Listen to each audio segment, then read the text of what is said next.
একটা রেসিপির কথা তুমি সেদিন বলছিলে, চিকেন কারি ক্যাপ্টেন বা ক্যাপ্টেন চিকেন কারি, এরকম কিছু একটা।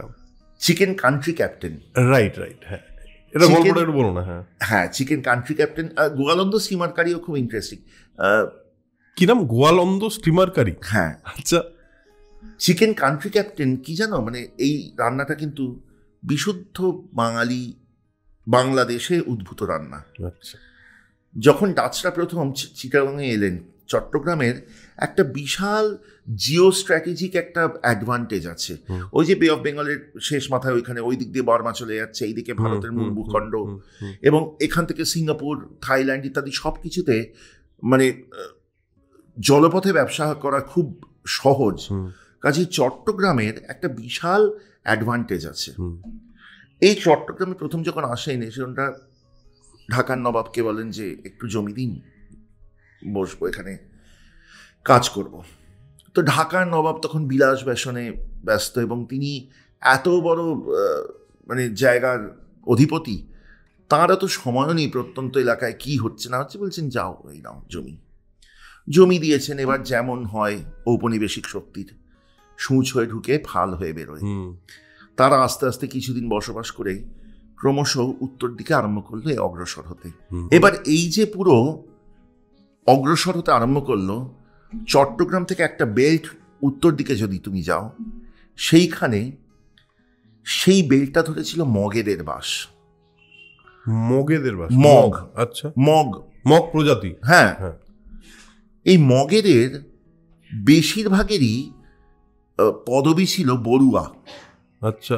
সে বড়ুয়াদের আজও পাওয়া যায়। বড়ুয়া তো আছেই, আসামেও আছেন, অনেক বড়ুয়া আছেন। তো এই মগেরা সেখানে থাকতেন, এবং এরা করলো কি, এরা যখন এগোতে থাকলো, আস্তে আস্তে একের পর এক গ্রাম জ্বালিয়ে, সেখানকার লোকজনকে বন্দি বানিয়ে, তাদের মেয়েদের ওপর নানান রকম অত্যাচার করে এইভাবে অগ্রসর হতে থাকলো। কিন্তু ঢাকার নবাব কিন্তু সেইটা নিয়ে কোনো প্রতিবাদ করানোর সময়ও হয়নি, কিছুই হয়নি। কোথাও একটা কোনা কি হচ্ছে না হচ্ছে ছাড়ো, কিন্তু এটা কিন্তু খুব একটা ছোটখাটো ব্যাপার ছিল না। রাইট।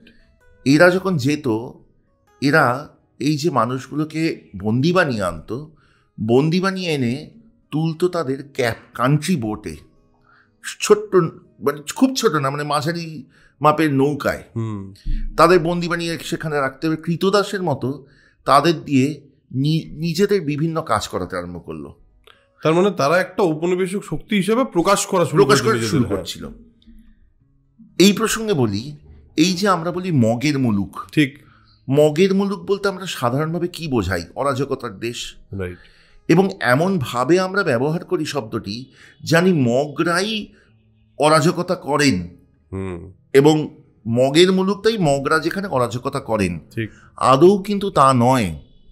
মগের মুলুক হচ্ছে যেই মগের মুলুকে অরাজকতা হয়েছে ঔপনিবেশিক শক্তির জন্য, মগরা ভিকটিম, মগরা সেখানে পুরোপুরি ভিকটিম। রাইট। হ্যাঁ, তো এটা অপব্যবহার সব। ঠিক ঠিক ঠিক।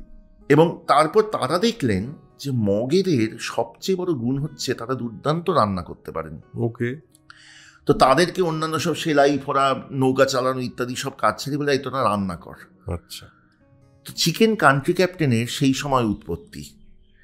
এই রান্নাটির নামটা আসে এই কারণে, the chicken cooked for the captain of the country boat. Country বোটের ক্যাপ্টেনের জন্য যে চিকেন রান্না হতো সেটিই চিকেন কান্ট্রি ক্যাপ্টেন।